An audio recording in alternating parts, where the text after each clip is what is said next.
guerre, serpent, déchet. Si tu es un être humain normalement constitué, a priori, ces mots-là devraient t'évoquer des émotions négatives. Par contre, si je t'ai dit plage, chocolat, vacances, eh bien, contrairement aux précédents mots, ces trois mots devraient évoquer une charge émotionnelle plutôt positive. Les mots sont donc une étiquette sur un concept. Les mots, c'est la matière première du langage. Le langage, en fait, c'est ce qui nous permet de comprendre le monde. C'est ce qui nous différencie des animaux. En fait, si l'être humain, les hommes ont pu se classer au-dessus du règne animal, parce que de base l'homme est un animal, eh bien c'est grâce au langage, c'est grâce au fait qu'on arrive à mettre des mots, c'est grâce au fait qu'on arrive à s'exprimer, grâce au langage et également grâce à l'écriture. Tout ça pour dire en fait que notre langage façonne notre manière de voir le monde. On voit tous le monde avec différentes lunettes, on n'a pas la même vision des choses et donc si tu arrives à avoir les bons mots, eh bien, tu auras une expérience complètement différente, des choses complètement différentes du monde. Donc, il y a des mots qu'on répète très régulièrement, très souvent, dont on n'a pas conscience sur le coup, dont on n'a pas conscience de l'impact que ça peut avoir dans notre système neuronal, en fait, et qui nous mettent dans des bâtons dans les roues à un point qu'on ne s'en rend pas forcément compte. Parce que faut savoir que dans la tête, quand tu prononces un mot, il y a un mécanisme neuronal qui s'enclenche et ce mécanisme neuronal-là, donc de façon cumulée, va avoir forcément un impact sur les actions, déjà sur ton état d'esprit dans un premier temps, et ensuite de l'état d'esprit, en fait c'est l'état d'esprit qui guide tes actions. Donc, ton état d'esprit est influencé, tes pensées également vont être influencées, et comme tu penses comme ça, eh bien tu vas agir d'une telle façon. Et c'est ce qui va conduire bien généralement à avoir des croyances limitantes. Donc, il y a des mots et tout ça, ça part bien sûr du langage. Le langage, c'est tellement important. C'est pas pour rien que, comme je l'ai dit en début de vidéo, en fait, l'homme a réussi à se classer au-dessus du règne animal grâce à la parole. Parce qu'on sait manier, parce qu'on sait communiquer, parce qu'on sait manier les mots. Donc, le premier mot qu'on va voir ici, eh bien, c'est le mot fatigue. Alors, ça paraît inoffensif comme ça, mais en fait, à force de dire je suis fatigué, eh bien, tu vas être fatigué. À force de le répéter ou à force d'avoir des gens à côté qui se répètent la même chose. Au lycée, j'avais un ami qui était tout le temps fatigué. Je sais pas comment, mais lui, il était tout le temps fatigué. À force d'être avec lui, eh bien, inconsciemment, j'ai intégré le fait que moi aussi, j'étais fatigué parce qu'il était là tout le temps à s'étirer, à bâiller. Je suis fatigué. Il me demande, toi, tu n'es pas fatigué? Je dis, oui, je suis un peu fatigué aussi. Voilà. Donc, tu vois, ça part des mots, mais ça se manifeste en fait dans nos actions. C'est très basique, c'est la base, les mots, c'est la base. Ça a un impact négatif quand on utilise les mauvais mots. Ça a un impact mauvais mot, mauvais moment parce que fatigue, oui, bien sûr. Je ne te dis pas de le supprimer, mais il faut l'utiliser à bon escient. Quand je suis fatigué, je ne le dis pas. J'attends d'être vraiment fatigué. Quand en fait la fatigue, elle se ressent. Et donc en gros, c'est en fin de journée. En général, je ne suis pas fatigué au réveil ou pendant une journée. C'est en fin de journée, quand j'ai fini ma journée, que je suis fatigué et je ne dis pas que je suis fatigué, mais je vais me coucher parce que je sens que je suis fatigué. Voilà. Maintenant, c'est essayer. Bien en fait, quand tu dis que tu vas essayer quelque chose, en fait, c'est une certaine façon de s'autoriser l'échec. Tu te donnes en fait une porte de sortie. Je vais essayer. Essayer, tu veux, ce n'est pas un mot qui fait penser à quelque chose de complet. Je vais essayer, c'est juste une tentative, mais ce n'est pas complet, ce n'est pas complètement. Donc, essayer, ça te donne une porte de sortie. Si tu as quelque chose à faire, plutôt que de te dire, je vais essayer, eh bien, dis-toi, je vais le faire. Je vais le faire, c'est important. Eh bien, tout ce que j'ai à faire, eh bien, c'est tout simplement de le faire et ne pas simplement essayer. En fait, c'est un abus de langage quand on dit « Ah tiens, je vais essayer d'appeler telle personne. » Bah non. En fait, l'action, le mot n'est pas approprié puisque quand tu prends ton téléphone et que tu lances l'appel, en fait, tu l'appelles. Tu appelles la personne, tu n'essayes pas. En fait, tu ne prends pas ton téléphone, tu tombes sur son contact et tu arrêtes. Ça, c'est essayer, en effet. Mais quand tu lances effectivement l'appel, eh bien, en fait, tu l'appelles. Tu as fait l'action jusqu'au bout. Maintenant, derrière, c'est la non-réponse. Et si finalement il a répondu, tu ne diras pas que tu as essayé, bah, tu diras que tu l'as fait. Donc, dès le départ, évitez le mot essayer, puisqu'on se donne une porte de sortie. C'est une porte de sortie, en fait, pour ne pas faire les choses qu'on a à faire. Donc, plutôt que de dire essayer, eh bien, on devait être dans une logique de faire tout simplement. Ensuite, tu as le mot espérer. Donc en fait, quand tu espères, ça veut dire tout simplement que tu places tes attentes dans un mécanisme qui sont en dehors de ton contrôle.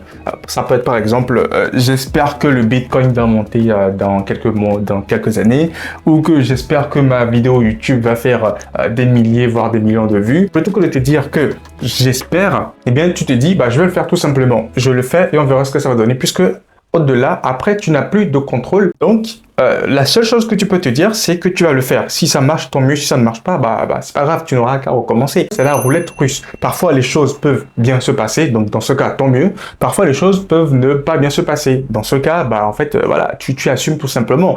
Tu n'as pas de contrôle sur le gouvernement, sur la météo, sur, je sais pas moi, sur plein de choses, tu vois. Donc, c'est pas la peine de dire d'espérer ou encore moins d'essayer. C'est juste de le faire tout simplement. Quand tu espères, tu places toutes tes attentes dans les mains d'une autre personne. Donc, ça veut dire que ta vie n'est pas sous ton propre contrôle. Et donc, c'est sur le contrôle d'une entité, des entités extérieures sur lesquelles tu n'as pas du tout d'emprise. Donc, plutôt que d'espérer, eh bien, c'est tout simplement de faire. Si ça marche, tant mieux. Si ça ne marche pas, bah, c'est pas grave.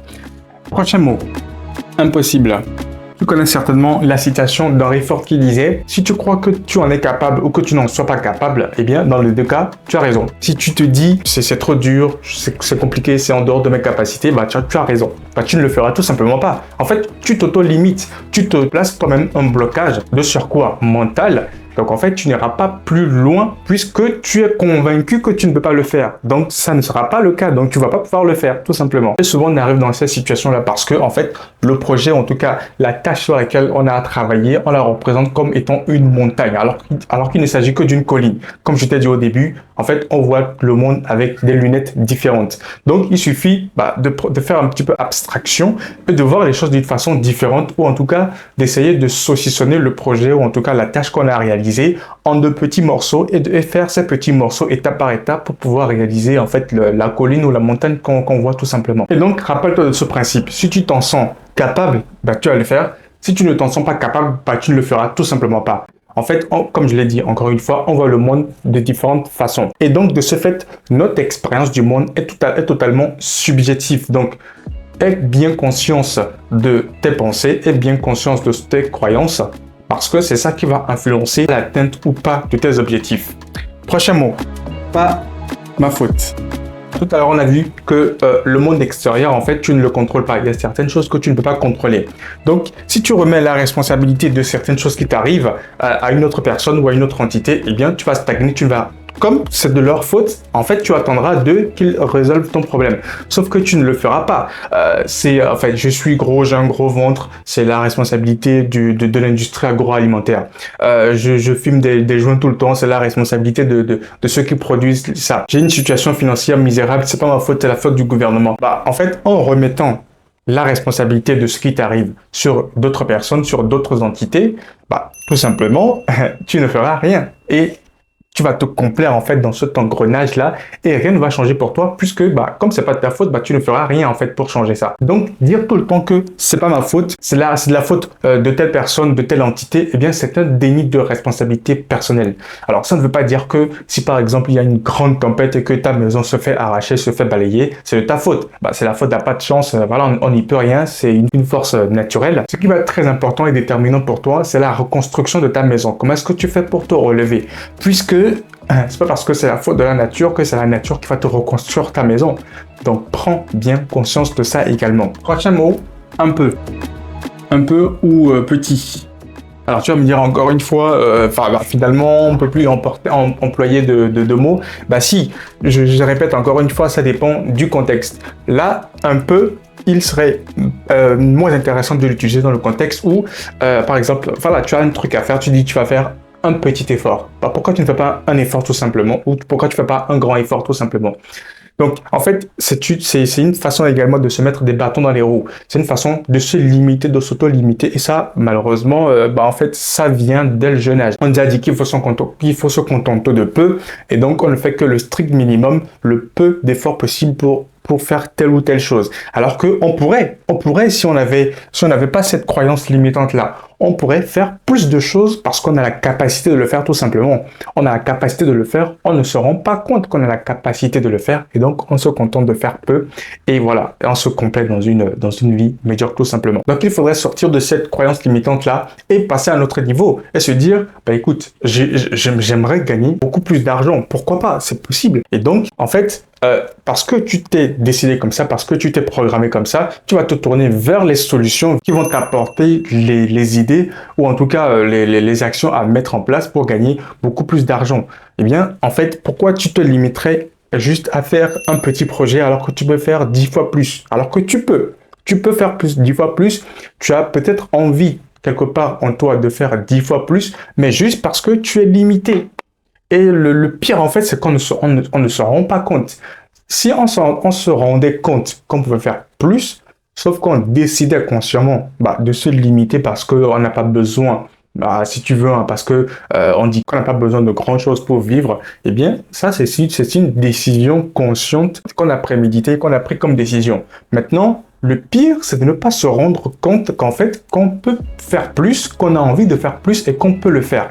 Et donc, on se limite à faire peu parce que juste parce qu'on n'a pas conscience qu'on pouvait le faire et qu'on aurait pu le faire. Prochain mot, problème. Eh bien, problème, c'est une face d'une même pièce. Problème, opportunité. À toi de voir de quel côté tu prends la chose. Donc, en fait, les gens voient des problèmes partout. Des problèmes. Parfois, c'est juste un petit inconfort. En fait, pour tout et n'importe quoi, on dit problème ou bien souci. Il faut sortir ce mot-là de son vocabulaire parce que ça va avoir un impact. Comme je te l'ai dit au début, en fait, un mot, c'est une étiquette sur un concept. Donc, s'il t'arrive quelque chose et que tu mets l'étiquette problème dessus, bien, en fait, ça t'évoque la contrainte, la corvée. Tu peux pas être content quand on te dit que tu as un problème ou voilà. Problème, c'est forcément négatif. Si pour la moindre chose, les petites choses qui t'arrivent dans la vie, tu colles l'étiquette problème dessus, comme je te l'ai dit en début de vidéo, charge émotionnelle négative. Plutôt que de dire problème, il faudrait plutôt dire défi. Un défi, c'est quelque chose, c'est une situation qui nous arrive, qui, certes, qu'on n'a jamais vécu, voilà, qui va être challengeant, et on en sortira forcément meilleur, parce qu'en fait, c'est grâce au problème qu'on devient une meilleure personne. À chaque traversée, à chaque épreuve, on en sort meilleur, puisqu'on vient de traverser une épreuve qui, dans notre vie confortable, ne nous arrive pas souvent. Donc, il faut juste inverser la pièce. Soit tu vois des problèmes et tu vas être tout le temps grognon, soit tu vois un challenge. En fait, quand tu entends le mot challenge, ça donne envie. C'est une difficulté, c'est une situation un peu difficile. C'est challengeant. Donc, challengeant, c'est moins rebutant que problème. En général, les problèmes, on a envie de les mettre de côté le plus longtemps possible. Alors qu'un challenge, en fait, on y va tout de suite. On va au combat tout de suite. Donc, vaut mieux dire challenge plutôt que problème. Prochain mot. Il faut que. Voilà, en fait, quand tu te dis « il faut que », eh bien, ça apporte une charge mentale un peu négative puisque ça évoque une certaine contrainte. Il faut que j'amène ma voiture au garagiste. Il faut que je fasse le montage de ma vidéo.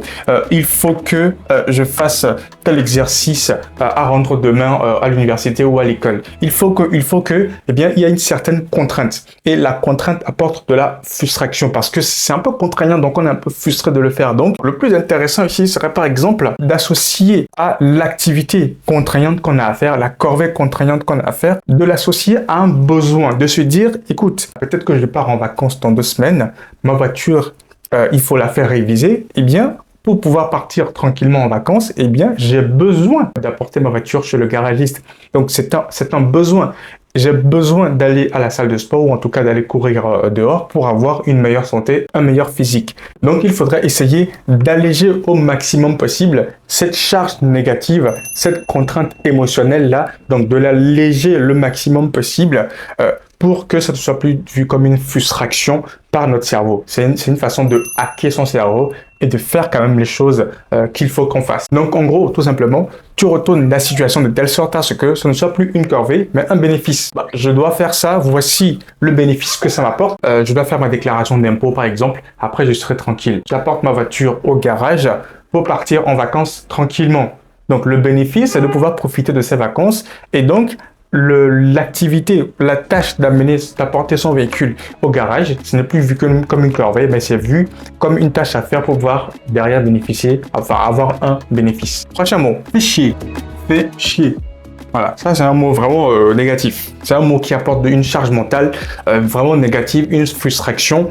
En fait, là tu es tranquille dans une bonne humeur, tranquille, tout se passe bien et il se passe quelque chose. Et là tu commences à sortir de gros mots. Fais chier, putain, ça casse les couilles. Donc en fait, c'est que du négatif mentalement qui ne va pas te permettre de te poser et de réfléchir à améliorer ou en tout cas d'essayer d'arranger la situation qui se présente, la situation désagréable. En général, on est grognon, on répète à longueur de journée, ou en tout cas de façon répétée, fais chier, fais chier, fais chier, fais chier, fais chier. En fait, ce n'est pas du tout bénéfique à notre cerveau ou à nous-mêmes pour s'outiller et trouver des solutions, une solution concrète à la situation qui nous arrive à l'instant T. Et maintenant, je vais conclure avec le dernier.